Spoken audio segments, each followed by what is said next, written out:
I can say so clearly.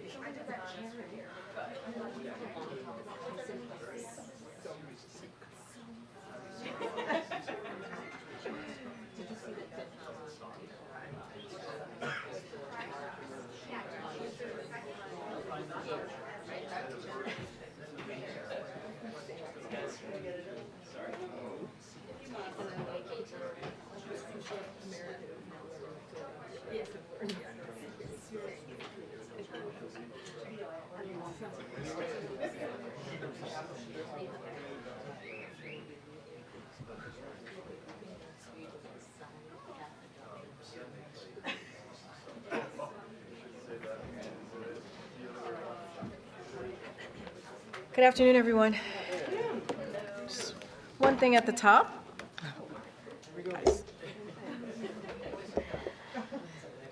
Does it sound like the voice of God? I don't know about that. I don't think people would say that. Okay, we'll try this again. Good afternoon, everybody. Good afternoon.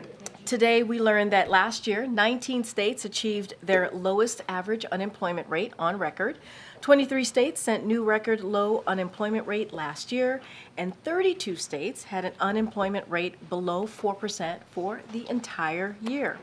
We created a total of 2.7 million jobs last year for a historic 14.3 million jobs created under President Biden. All while wages are rising and inflation is falling. And we've continued lowering costs for families from healthcare and prescription drugs to utility bills. This is the heart of President Biden's strategy to grow the economy from the middle out and the bottom up. Now we're seeing consumer sentiment rise as more Americans feel the results of President Biden's economic plan. And with that, I said I was going to be real short. I am. Admiral John Kirby is here to give an update on the Middle East. I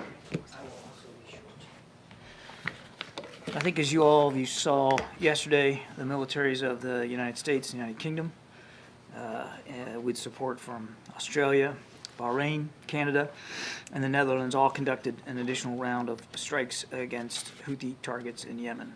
These self-defense strikes targeted missile systems and launchers, unmanned aerial and surface vessels, storage facilities, fighter aircraft, helicopters, and attack boats, all with the goal of further degrading the Houthis' ability to conduct further attacks on ships in the Red Sea. Initial reports from the Pentagon indicate that all the targets were hit and that they will help further degrade Houthi offensive capabilities. That said, the Pentagon is still conducting a battle damage assessment, so I'd refer you to them for any additional detail. I just want to remind that the United States is acting is acting as part of a coalition of countries committed to the defense of our ships and our sailors, to upholding the freedom of navigation in a major international waterway, and of course to holding the Houthis accountable. And as the President has made clear, we will not hesitate to take further action as appropriate. Thanks, John.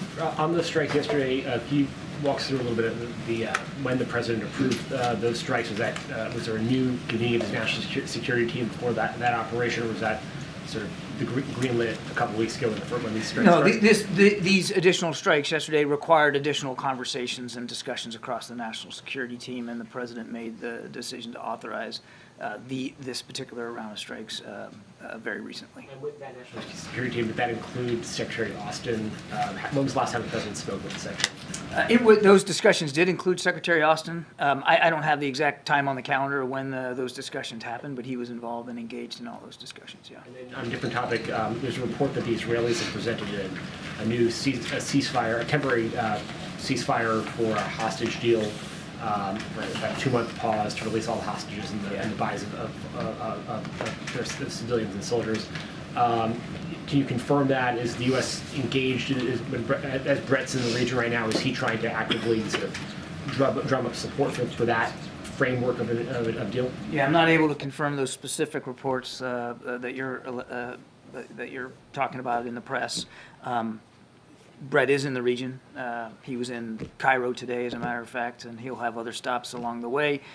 Certainly one of the things he's in the region talking about is the potential for another hostage deal, which would require a humanitarian pause of some length to get that done. And that's definitely on the agenda. He'll also be talking about a range of other issues, including humanitarian assistance, including getting assessment of Israeli Defense Force operations and protection of civilian life. I mean, there's a lot on his agenda. But I can't confirm these reports that those are the parameters of a deal that's being discussed. The last thing I'll leave you with is that, as I've said before, the discussions are sober and serious. Again, I don't want to get ahead of where we are or give you, I can't give you odds on if and when we'll be able to get there, but the conversations are very sober and serious about trying to get another hostage deal in place. Could you characterize, sorry, just where the holdup is? And this seems to be a far more significant offer on the part of the Israelis than we've seen from them in their public messaging. Is Hamas the real holdup here? I don't know that, it's time now to be talking about holdups. I mean, these are ongoing discussions. I wouldn't even classify them as negotiations quite at this point, but ongoing discussions with counterparts about what's in the realm of the possible here to get these hostages out, and how long would that last, the pause itself, and what would that mean for humanitarian aid. There's a lot of components here, and so I wouldn't describe it as us running up against some kind of obstacle here or a stop or a hard spot. We're just having these active conversations, and hopefully they'll bear fruit. Do you think that a pause of a really extended nature, whether it's 2 months or it's weeks, very different than what we saw in the earlier release of hostages, would that not only serve to be a pathway for hostages to come out, but also to change the overall nature of the fight and transition to a different character of or intensity of the conflict? Kelly, it's possible, but I really think we've got to be careful about getting ahead of where we are in the process. The focus would rightly be on getting the hostages out, more than 100 that we know Hamas or their affiliates are still holding, and of course increasing the humanitarian assistance. It would depend on how long, right? And so I think it's possible that it could have some larger implications for the conflict itself, but it's just too soon to know right now. And do you think that the substantial loss of life among the IDF, the 24, is that a component of changing how Israel may view where we are in the war now, to have a catastrophic incident like that? Only the Israelis could answer that question. It was a terrible day for the IDF yesterday. That's an enormous amount of troops lost in one day, and certainly our condolences go out to all the families and their teammates as well. But as for what impact yesterday's actions might have on this, I think that's something we would refer to them to speak to. Thanks, Karine. John, you've said multiple times that the U.S. doesn't support a general ceasefire right now. But would the White House support a 30-day, a 60-day, or a 90-day ceasefire if that's something that Israel was open to for a hostage? Sure, absolutely. If that would give us the opportunity to get hostages out and get more aid in, we would absolutely support a humanitarian pause of a longer length than the week that we were able to accomplish. Absolutely, we would. And do you think that's realistic, that a 90-day pause, for example, might be agreed? Again, I don't want to get ahead of where we are in the discussions, Jeff. So I can't confirm the reports out there about what the length might be. But we are in serious discussions about trying to get another pause in place. And just lastly, on Brett's trip, can you give us a sense of who else he plans to meet with and what his message is during this visit?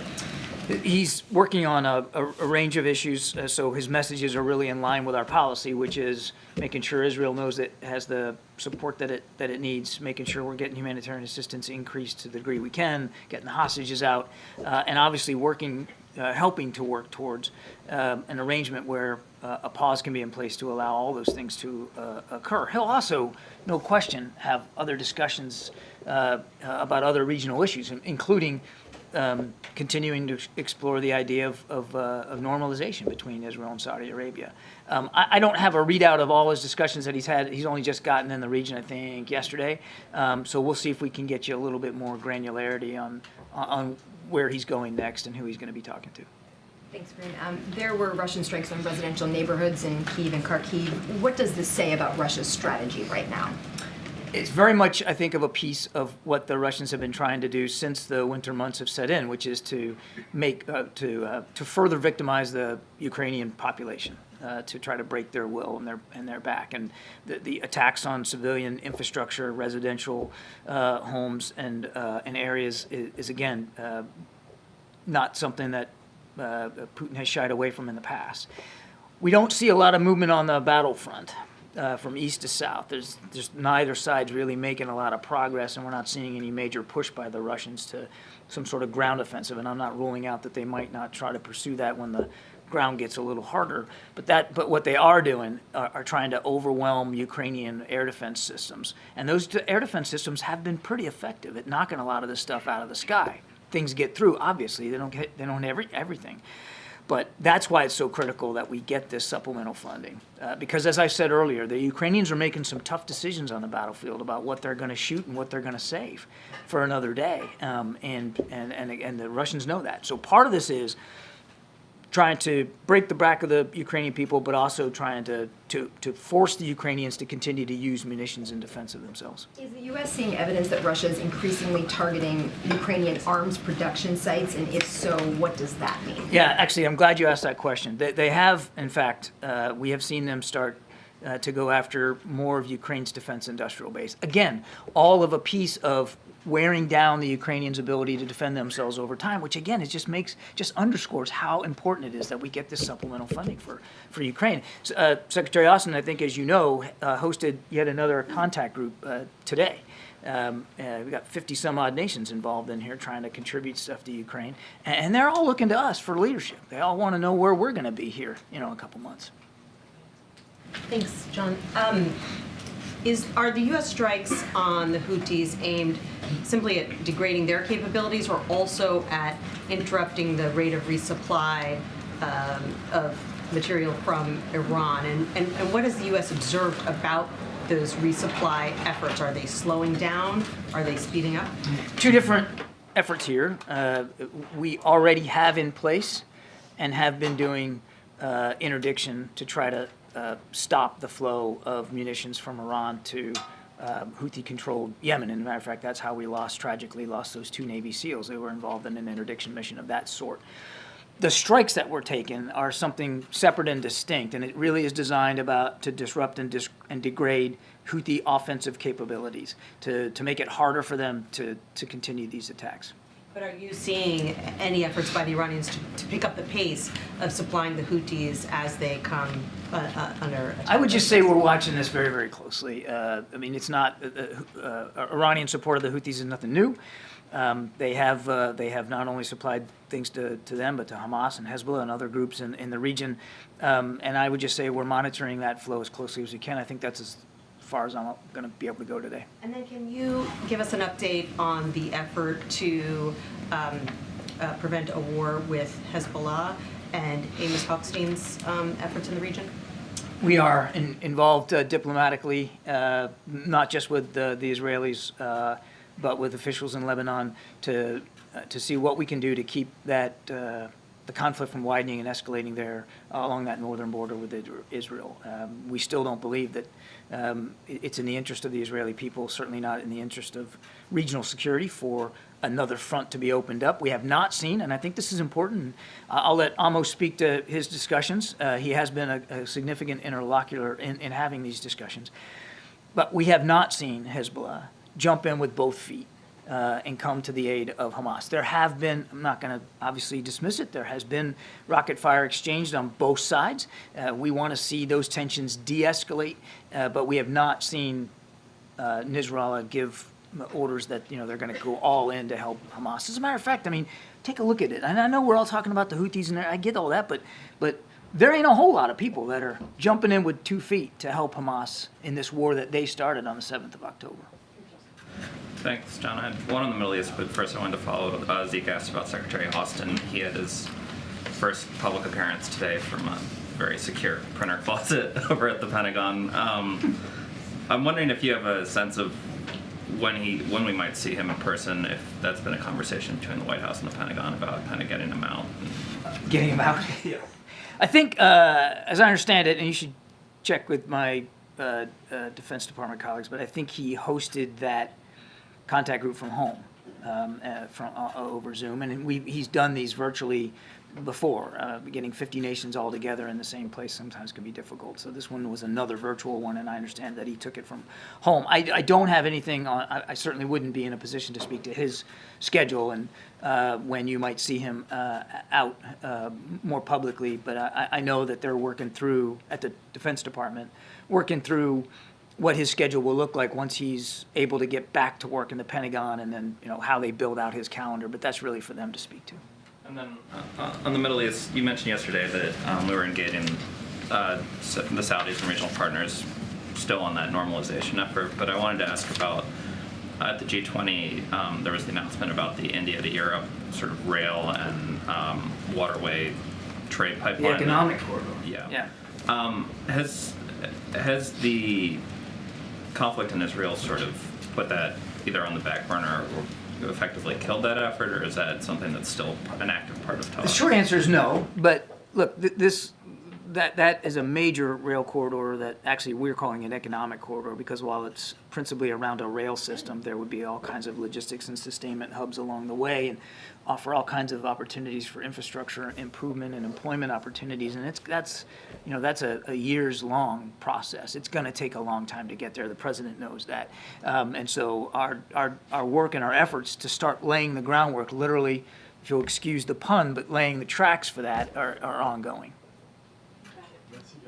John, I just want to go back on the strikes on the Houthis.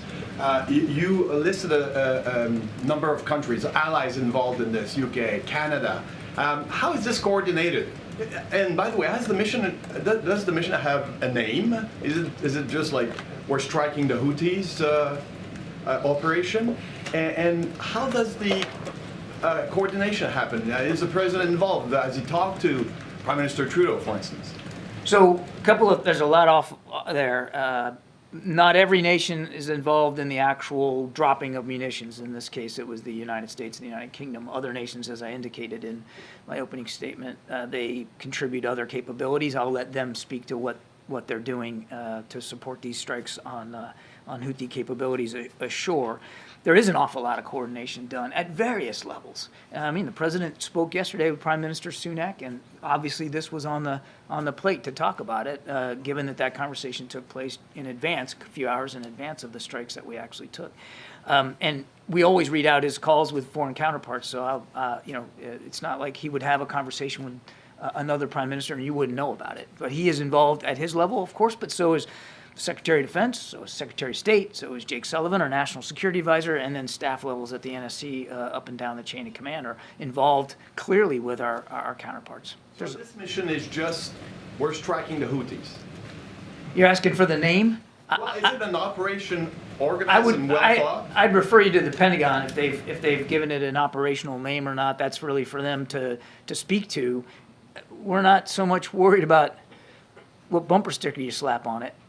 We're interested in making sure we're going after Houthi capabilities and trying to degrade their ability to continue to conduct these attacks. Thank you so much, John. I'm right here. Oh, sorry. Just a quick question about whether the administration includes environmental impact assessments in calculating how to support allies like Israel and Ukraine. Just for reference, we interviewed some environmental experts who estimated that in the last 60 days, U.S. supply flights to Israel contributed to 133,000 metric tons of CO2 emissions. That's a lot, right?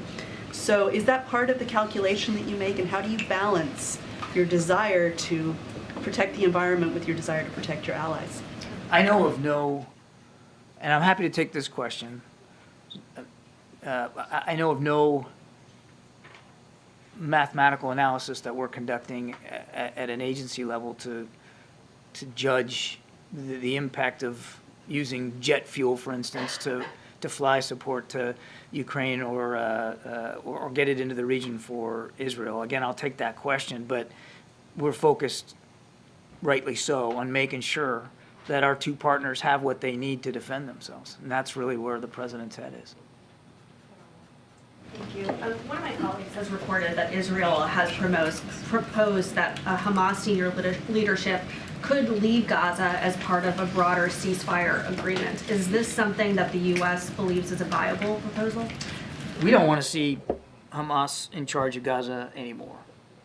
they chose to violate the ceasefire that was in place, and we certainly agree with our Israeli counterparts that whatever the future of post-conflict Gaza looks like, it can't include Hamas leaders. Now, how that's actualized, I think I'd refer to the Israeli Defense Forces to speak to, and I understand where the question's going. I'm just not going to get ahead of discussions that we're having in the region about post-conflict Gaza and what that can look like and what a hostage deal, what the parameters of that would look like. The last thing I'll say on this is we have been very consistent that whatever governance looks like in Gaza after this is over, it's got to be representative of the aspirations of the Palestinian people who are not represented by Hamas and who do not, the majority don't support what Hamas has put them through in visiting this kind of violence inside the Strip. So whatever it looks like, it's got to be representative of their aspirations. And we believe that a good place to start to get to that outcome is a revitalized Palestinian Authority. Senate Republican Whip John Thune told reporters today that he thinks that the Ukraine aid that the president proposed may need to be scaled back a bit, specifically when it comes to non-lethal assistance. Is this something that the White House would be open to, scaling back any portions of it? I won't negotiate in public here. The president's supplemental request that we put forward way back in October was thoughtful. It was carefully done and crafted. It was done in consultation with our Ukrainian partners about what they believed they were going to need in the early months of this year. And it came up to, I think, more than 60 million or something like that. I'm sorry, 60 billion. And we believe that that was an adequate request, and that's the request that we want considered. Thank you, John. Why are you guys making it easier for people to enter the country illegally? I don't believe we are.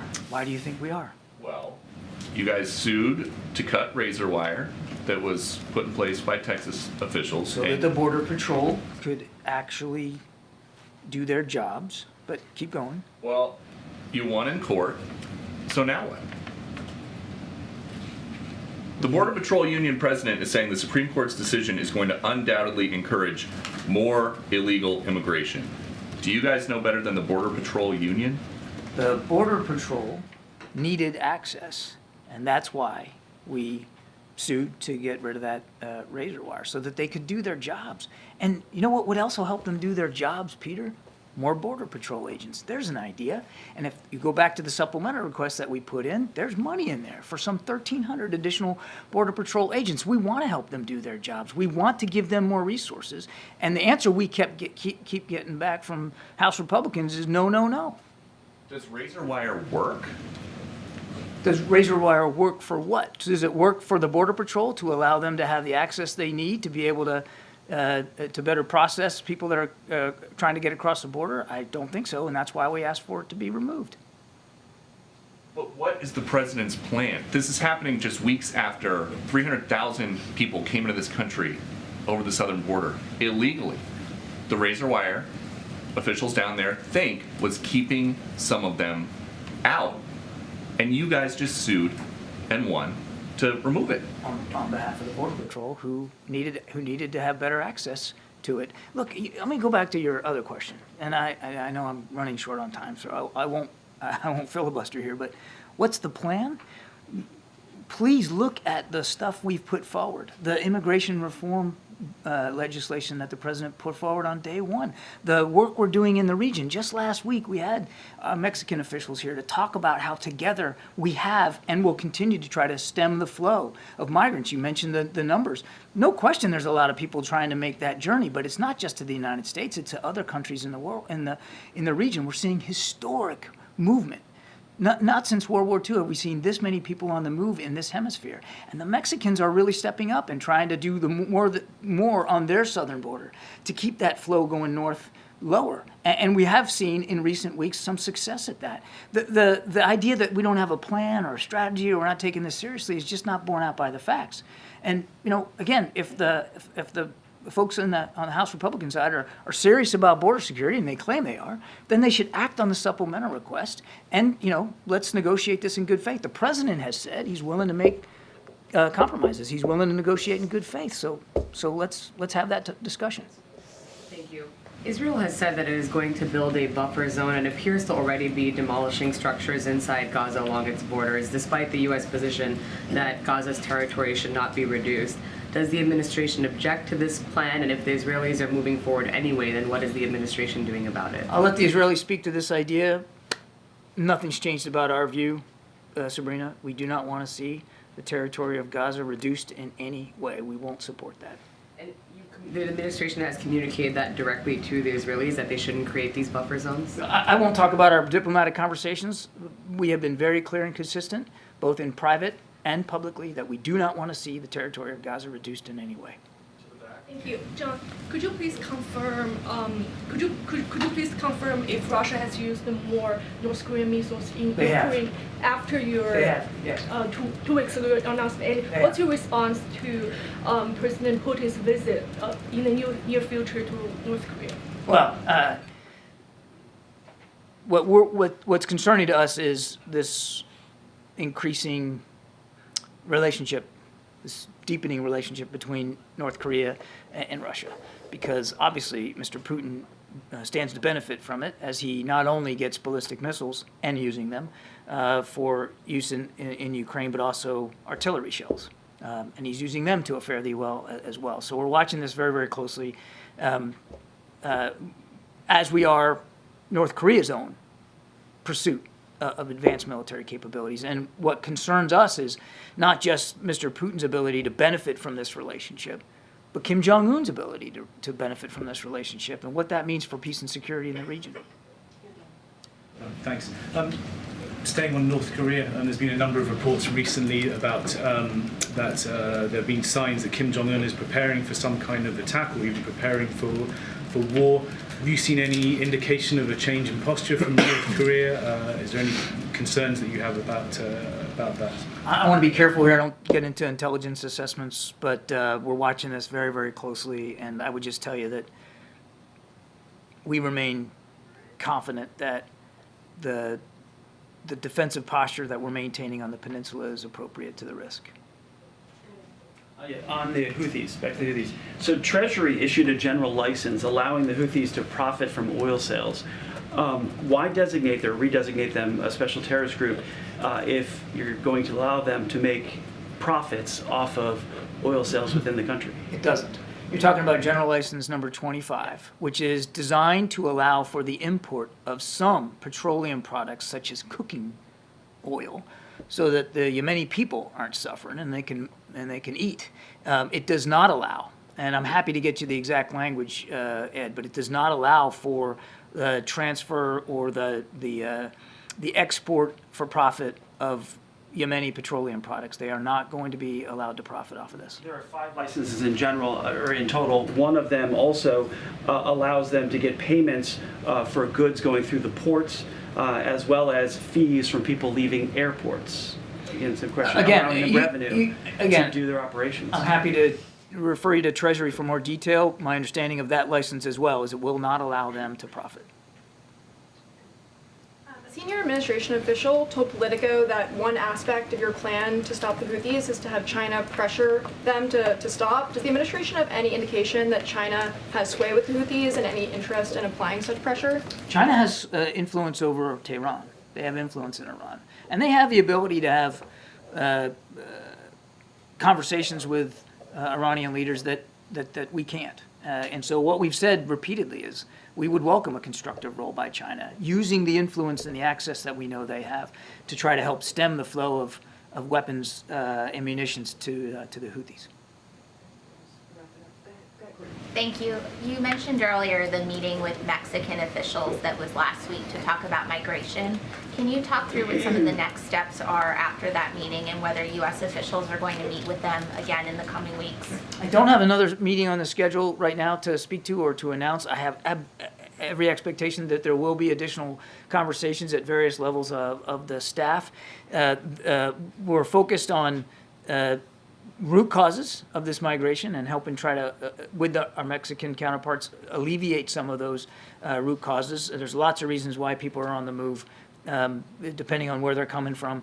We're also working closely, as I mentioned to Peter, with the Mexican officials about what they might need to help as they deal with pressure at their southern border. And they have taken some action. They've put more soldiers down there. They are doing more work at railheads and bus routes to try to stem the flow. And so we're going to keep having those kinds of conversations with them.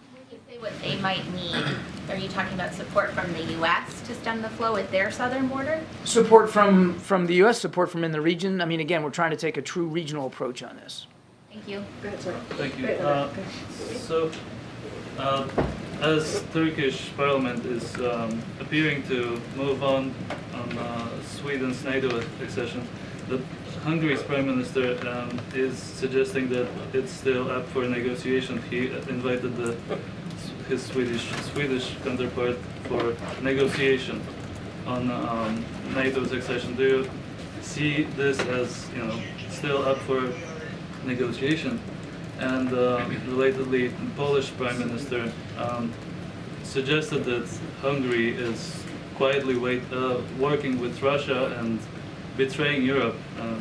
Is that your assessment as well? First of all, we understand that the Turkish parliament may be taking up this decision today. Obviously, we'll watch this very closely. As the president has said, Sweden is more than ready to become a NATO ally, and we certainly look forward to their accession into the alliance, but I'm not going to get ahead of the Turkish parliament. Obviously, these are discussions and a vote that they have to hold.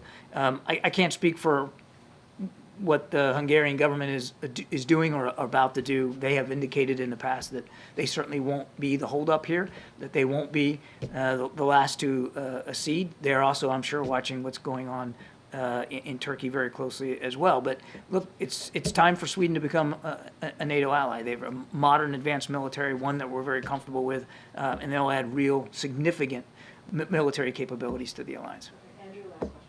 Thank you. John, two questions on two unrelated subjects. The first, a federal court in California this week is scheduled to hear arguments in a lawsuit from civil and human rights advocates that is seeking a court order to prevent the U.S. from providing any more aid to Israel. Aside from what the Justice Department has argued in court papers, does the White House have any reaction to the lawsuit? We won't speak to an individual lawsuit. That wouldn't be prudent. I will just tell you that nothing's changed about the president's strong view that we've got to continue to make sure Israel has what it needs to defend itself. And then second question, if the state government of Texas, specifically the governor, is using National Guard personnel to impede the law enforcement efforts of federal authorities, why is the president hesitant to simply federalize the Texas Guard and order them to cease and desist rather than going to the courts and having to wait for the court process to play itself out? I don't have any pending decision by the president as commander-in-chief to federalize the Texas National Guard. I mean, obviously as commander-in-chief he has that option, but I'm not going to get ahead of any decision space that the president might be in. Believe that it's a proper function of the Guard under state authority to be used to frustrate federal authority? They have a chain of command under the governor, and we respect that chain of command. We can disagree on the use of the National Guard and other, even state assets for the way the Governor Abbott is treating that border. We certainly disagree from a policy perspective, but legally he is, by authority, the state commander-in-chief of the National Guard. It doesn't mean we have to agree with every which way they're used, and I won't get ahead of the president's decision space again, one way or the other. Thank you. Thank you so much. Thank you. Thanks, Admiral. All right, Zeke, ready to set us? Yes, thanks, Karine. Has the president been briefed on that shooting in Joliet, Illinois, and the subsequent manhunt there? Yeah, so thank you for that question. And so we are tracking certainly the connected fatal shootings that took place in Joliet, Illinois, just outside of Chicago. Our thoughts are with the families of the victims of the senseless act of violence. Federal officials are supporting the local law enforcement investigation, and we will know more as they complete their work. As law enforcement has stated, the shooter appears to have died of self-inflicted gunshot wounds.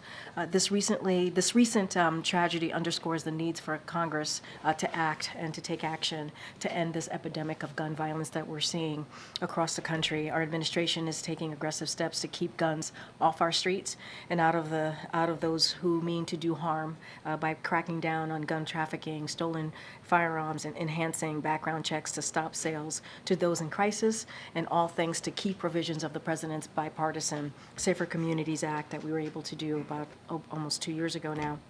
But we need Congress to do more universal background checks, red flag laws to provide further protections and tools to prevent such tragedies. The longer they wait, the more communities like Joliet will continue to be torn apart by gun violence. So we are certainly tracking this, and so we're going to see what the local law enforcement say about the more specifics of this horrific gun violence. Thanks. On a different topic, it's election day, primary election day in New Hampshire. The president's name is not on the ballot, but many of his supporters are trying to write his name onto that ballot there. Without speaking to 2024 at all, how does the president plan to spend this evening? Does he plan to watch those results? How does he plan to monitor the outcomes of the race? So I appreciate the question. So look, as you know, the president is going to be heading out in a couple of hours to head to Virginia. He's going to be doing a dual, obviously a dual event with the vice president. Can't go too much further into that, but obviously you all know they're going to be speaking about reproductive health care, the importance of that. Yesterday would have been the 51st anniversary of Roe v. Wade before the Supreme Court overturned Roe, and we have seen the devastating effects that overturning of Roe have had across the country, with women obviously not being able to, many of them not being able to make decisions on their own health care. So you'll hear from the vice president, obviously, you'll hear from the president. So that's what he's going to be doing later on today. I have not spoken to him on how he's going to be taking in the results tonight, so I don't have anything specifics to share on how that's going to how the president's going to be spending his evening, but certainly he is always focused on the American people, and that much I can promise. And does he have any concerns that he might lose that writing campaign? I think the president's concern right now is making sure that we continue to deliver for the American people. That's his focus. I'm going to try a couple on the border negotiations. Oh, sure. Now that it seems there's a semblance of optimism on the Hill, that this is inching We've always closer. been optimistic. No, on the Hill. On the Hill. Okay. A semblance, so that it's inching closer to the finish line. Has the president spoken to negotiators this week? Will he meet with any of the Senate leaders on this to get it across the finish line? So we don't have anything to preview on any conversations that the president has had specifically with the negotiators. And I'm assuming you're speaking about the senators, both Republicans and Democrats. Obviously, he gets regularly updated from his team, who have been in close part of these negotiations, obviously in close contacts with members in the Senate, and they've been doing this for months now, so he's getting regular updates every day, daily updates. And the president said last week, I think someone asked him how he felt about it, and he thought it was basically a deal was soon to come. So, look, we continue to be optimistic. This is an important negotiation to try to figure out how do we address a broken system, the immigration system. How do we deal with border security? It is a bipartisan negotiation, which we really truly appreciate, to get to that agreement, and we are going to continue to be optimistic. If there are any conversations that the president is going to have that we feel, that we will that is necessary to share, we certainly will do that. But as you know, the president, because he has relationships with many of those Senate members, tends to have regular communications with some of those senators on the Hill. Arlette had asked Kirby, so we touched on this somewhat, but I think more specifically for you, because of the politics of this, if the border policy changes come in at a higher number, the total cost of that compared to what the administration had asked for in the supplemental for border security, is there wiggle room in the appropriations process? Yeah. Is there wiggle room from the administration on the number that is put for the Ukraine funding? Would that come down from the administration side to keep this still in that ballpark range of 106 billion? So I want to be really mindful and really careful here. I'm not going to say what we would accept or not accept. What I will say is that national security supplemental that the president put forth back in the fall is incredibly important. We want Congress to move forward with it. We want Congress to act on this supplemental. It is an emergency request. That's why presidents usually put forward supplementals. And it's about our national security, not just abroad, but obviously here in the U.S. And it includes Ukraine, Israel, Taiwan. It also includes, obviously, the border security. So there are different parts and pieces to this that are very important. And it was a thoughtful process. I'm not going to get into the appropriations part of it. I'm not going to get into anything else beyond letting the negotiators as it is focused, as they are focused on border security, to allow them to do their negotiations. Again, the negotiations that they're talking about is also obviously policy and funding as well. What are we going to do to give the resources that are needed to deal with what's going on at the border? I'm just going to keep it to there. Go ahead, Nancy. Thanks, Karine. On the razor wire case, now that the Supreme Court has decided in favor of the administration, what is the plan? How quickly does the administration intend to remove all the razor wire that has been set up? So I don't have the specifics on what the border security is going to do and how they're going to do it. Look, we are certainly glad that the Supreme Court made the decision to vacate the injunction that prevented border security to actually do their jobs, to do humanitarian work, to actually enforce laws, and it got in the way. And what was put forward, that what Texas was doing, the governor was doing, was actually ineffective.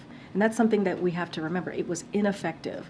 And so now it's going to allow border security to do their jobs. It's going to allow border security to actually act if there is an issue or a dangerous situation happening and they need to act and save lives. It's going to allow them to do that and actually do their jobs and enact law. Look, the bottom line here is that we need changes in policy, we need funding, and that's what the conversations are happening in the Senate, and so that's incredibly important. We do not need political stunts. We do not need political stunts that we're seeing that we're seeing from the Texas governor. But look, we're glad that it happened, and now Border Patrol will be able to do their jobs. My colleague who is down at the border has new video of the Texas National Guard setting up razor wire right now, today, even in the wake of this decision. How does the administration plan to deal with that without getting into some kind of direct conflict with the Texas National Guard? So what was decided on was the ability for the Border Patrol agents to cut through the wire, right? The kind of the initial reason, as the wire is being being laid out there, that still has to go to the Fifth Circuit, right? They still have to go through that process. Maybe it goes to the Supreme Court. I'm going to be careful and not talk about that legal process. But what we know that we are able to do, that the Border Patrol is able to do, is cut through the border wire so they can actually do their jobs. There's a whole nother process that has to go through the legal system, so we're going to let DOJ and others continue that process. But now, Border Patrol has the ability to do their jobs because now they can cut through the wire.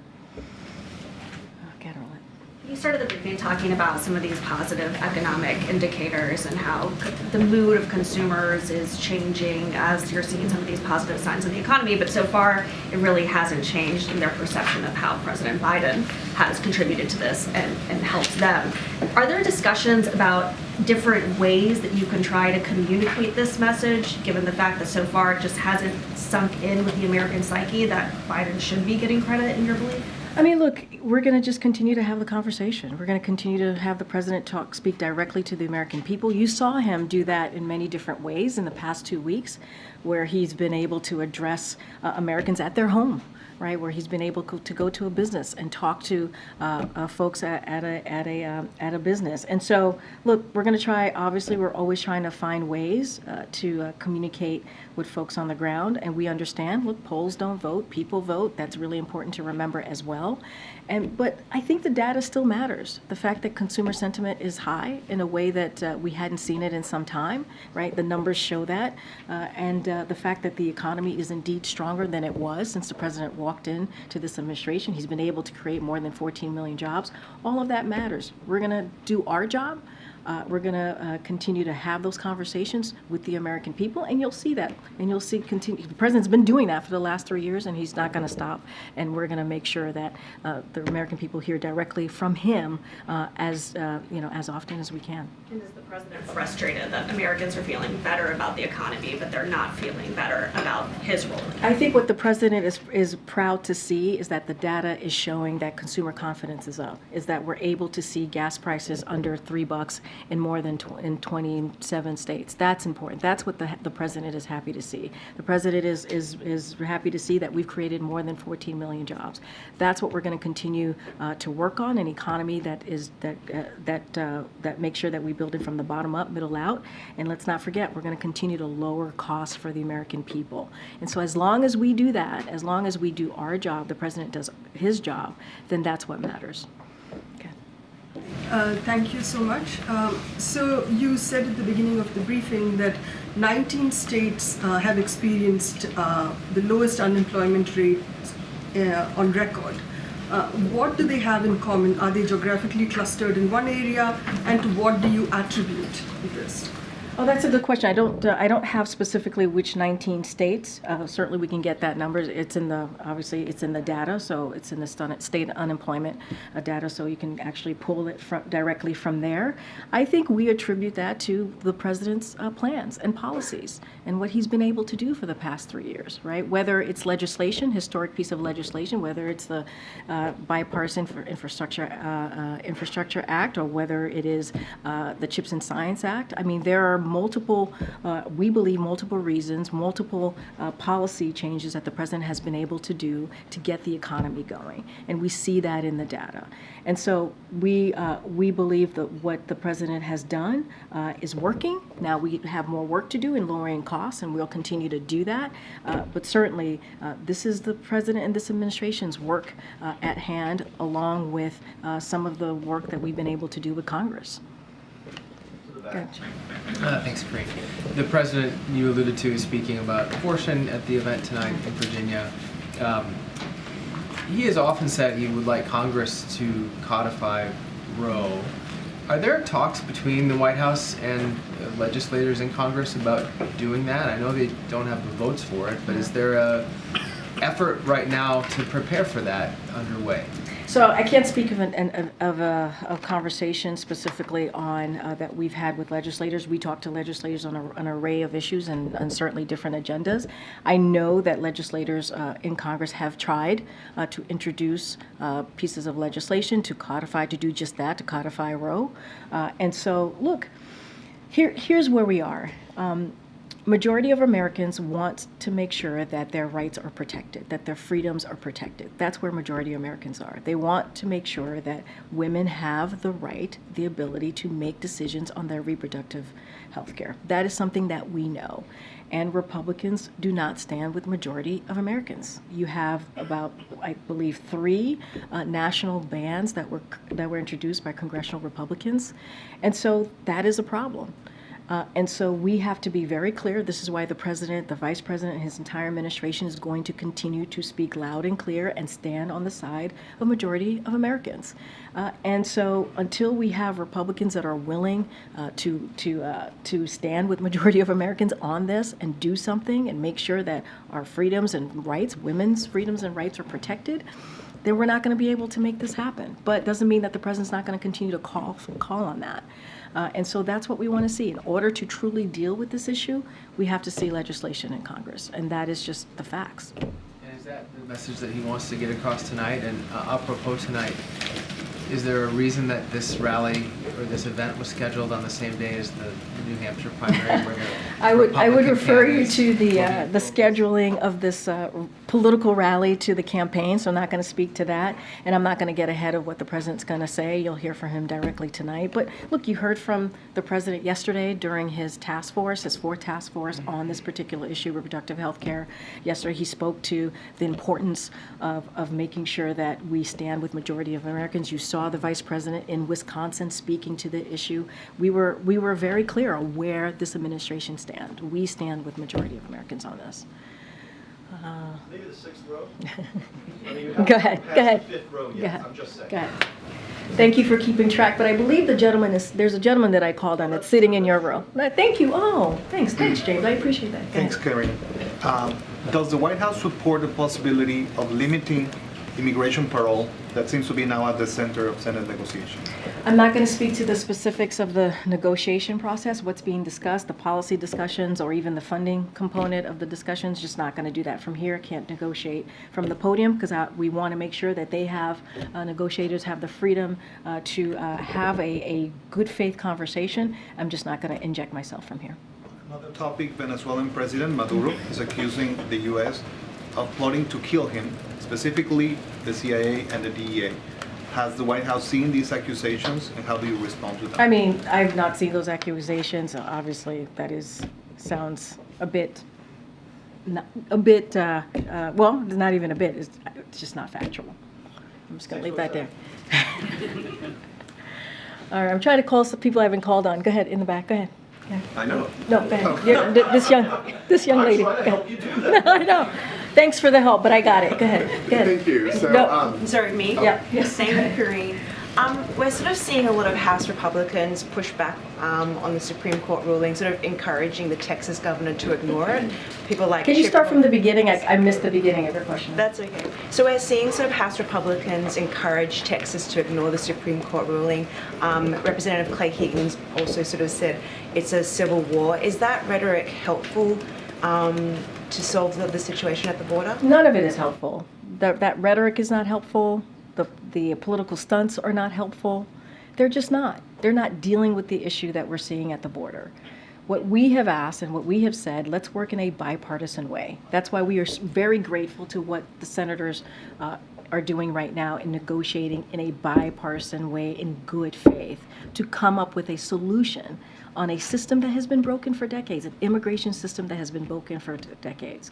And so you have Republicans coming together, Democrats coming together in the Senate to actually figure out what are the policy changes that meaningful policy changes that could be put forth, what's the funding stream that is needed to deal with the border, and that's what we want to see, and that's what we appreciate. All of the political stunts that some of them put Border Patrol agents' lives in danger.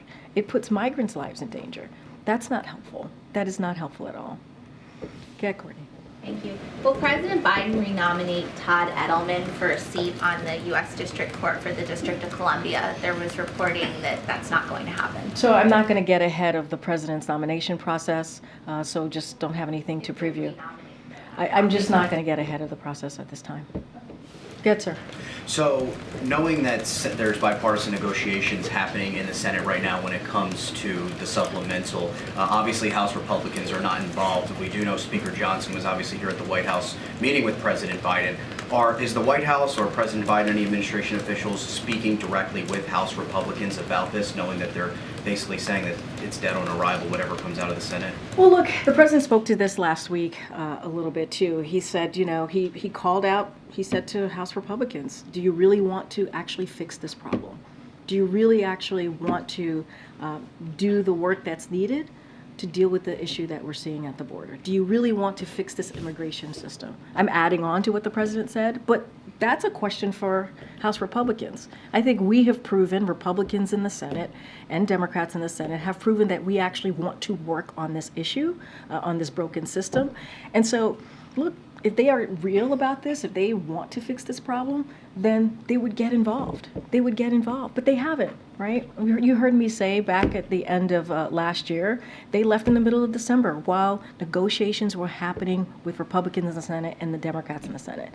So, this is a real problem. This is an issue that Americans care about, and they want to see it done in a bipartisan way. That's what we're trying to do. That's what we're trying. I don't know why House Republicans continue to get in the way. But outside of the meeting last week, have they been in constant contact at all with House Republicans? Look, don't have any specific communication or conversations to read out. Obviously, it came up in the meeting that the president had last week with leadership, and it was obviously about Ukraine and the importance of America supporting Ukraine in their fight for freedom. But obviously as well, border security came up, and there was an agreement. There was an agreement with folks in the room that we needed to deal with both issues. Both issues were really important. And so that's what I will leave you with. But House Republicans could speak for themselves, and we are saying to them, why are they getting in the way?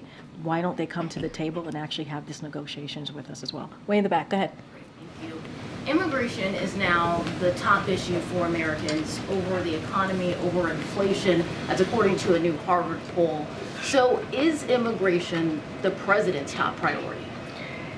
There are many issues that are top priorities for this president, right? This is a president that has to deal with multiple issues all at once. Obviously, immigration is clearly important.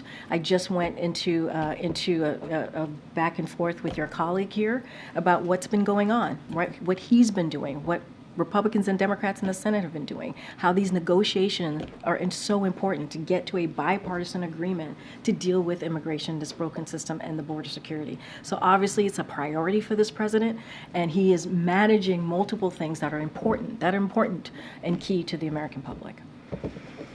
Follow up on that, also on the border, Speaker Johnson, he put out a statement talking about this issue. He's saying that the VP wants Congress to, quote, grant mass amnesty and spend taxpayer dollars to process, not stop more illegals. And her solution is to incentivize the lawlessness and the chaos. Can the White House respond to that? I will say to the House Speaker, if you truly care about the border and dealing with the border in a way that actually helps the American people, and if he really cares about a broken immigration system that's been broken for decades, then come have a conversation, a true good faith conversation. Be part of the solution. Be part of the negotiations. Actually do something that's going to make a change for the better. And right now, that's not what we're seeing. He's getting in the way. And, that's not what this president is about. He wants to see this done in a bipartisan way, bipartisan agreement that is effective and that actually has meaningful policy changes and also funding streams that make sense. All right. All right. Thanks, everybody. We'll see you tomorrow.